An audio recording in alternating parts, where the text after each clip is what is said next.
Hey boys and girls, I'm going to read chapter 3 of The Day of the Dragon King. Chapter 3, The Silk Weaver. Jack and Annie kept walking across the pasture toward the road. Annie stopped when they neared the farmhouse. "We have to find the Silk Weaver and give her the message," she said. "Let's do that on our way back," said Jack. "I'm worried about finding the Imperial Library." "What if we don't have time?" said Annie. "We promised, and he was so nice." Jack sighed. "Okay," he said, "but let's find her fast, and remember to keep your head down so no one will notice us." Jack and Annie bowed their heads as they headed toward the house. As they got closer, Jack peeked out from under his hat. An ox pulled a cart filled with hay. Men hoed the ground. Women pushed wheelbarrows piled high with grain. "There," said Annie. She pointed to an open porch where a young woman was weaving cloth on a loom. "That must be her." Annie ran to the silk weaver. Jack looked around to see if anyone was watching. Luckily, all the farm workers seemed too busy to notice anything. Still, looking around carefully, Jack walked toward the porch. Annie was already talking to the silk weaver.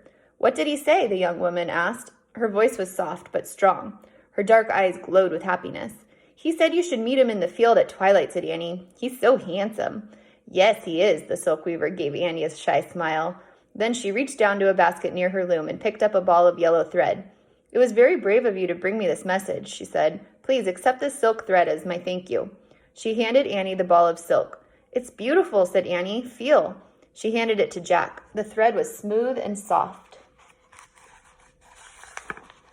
"How do you make silk?" said Jack. "It's made from the cocoons of silkworms," said the weaver.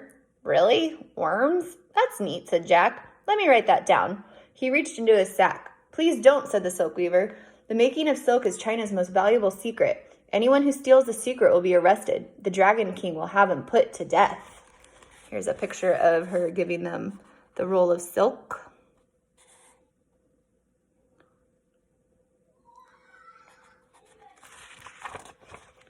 "Oops," said Jack. He dropped the ball of silk into his sack. "I think you must leave quickly," whispered the silk weaver. "You must have been seen." Jack looked over his shoulder. A man was pointing at them. "Let's go," he said. "Bye," said Annie. "Good luck on your date."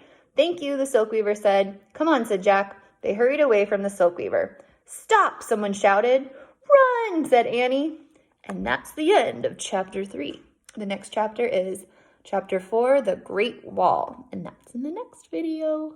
See you guys.